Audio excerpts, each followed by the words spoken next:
than the South. The South knows what they did. Bring us $20 by the end of the day if you want your dog back. America, the official United States. Welcome to Making History News, America's #1 news station. Tonight we are continuing to report the trial debating who really caused the Civil War. Who started the Civil War? The lawyer on the north side, Tory Litchfield, made a powerful point when introducing her side.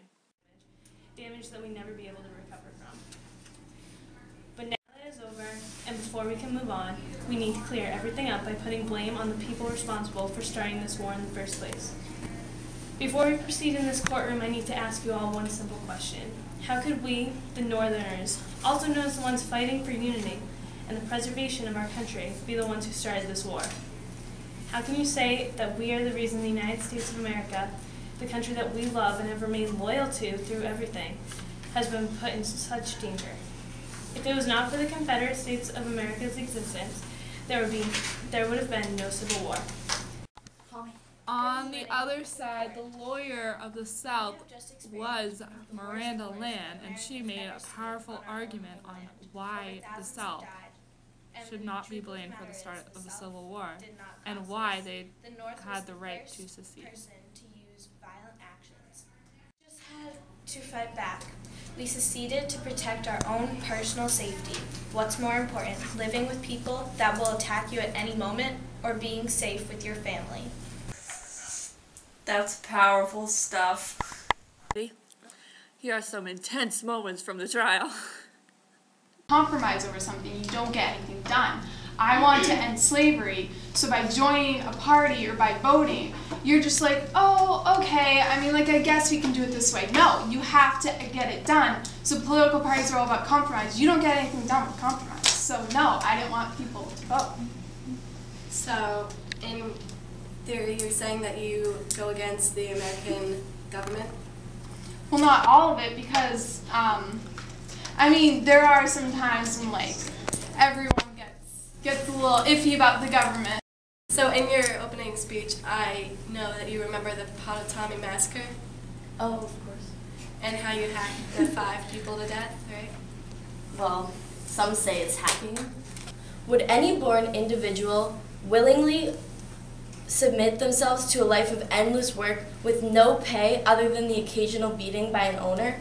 No, there is no chance for slaves to pursue happiness or live equally. And for the Southerners here to put their lives at risk to ensure the practice continues disgusts me. How can these acts of supporting slavery be labeled less monstrous than someone working to simply abolish slavery? Okay, so you do confirm that you made up the idea of popular sovereignty. Yes. And you also confirm that the South did cheat in the Kansas-Nebraska. Yes. But do you also confirm that North did also? Yes, but the majority of Southerners that were there to corrupt, whereas a small minority of the North that were present were there to corrupt. Could you prove that, or are you just speaking? Yes, page 412 of pageant. Yes, and also do you recognize that in Kansas, John Brown also hacked 5 Southerners there?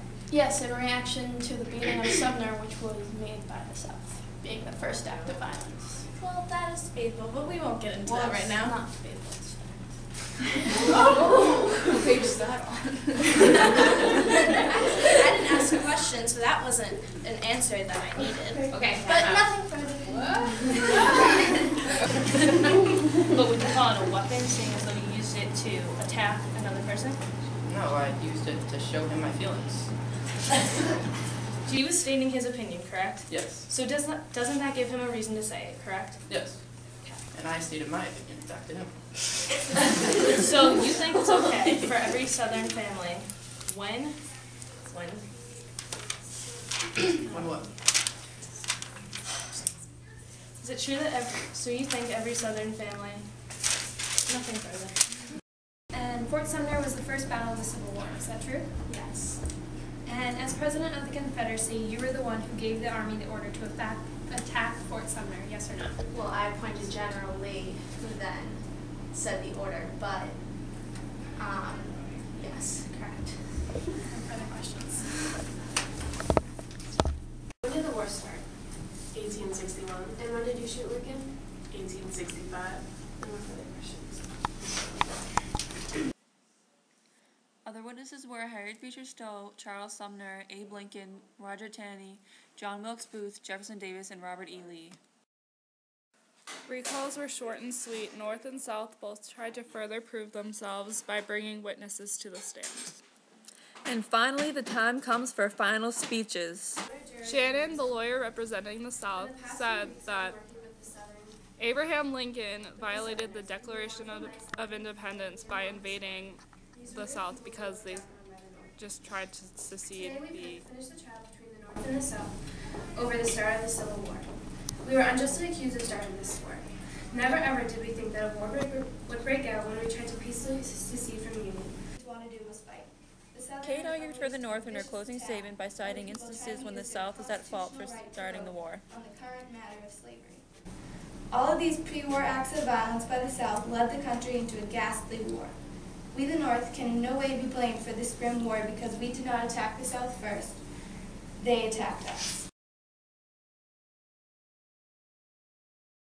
We're live from 1865. Working in the court, the South fell short. We interviewed Anonymous. She said the South can handle us. Okay. Meanwhile, G Money busy making videos to report on the truth so everybody else knows.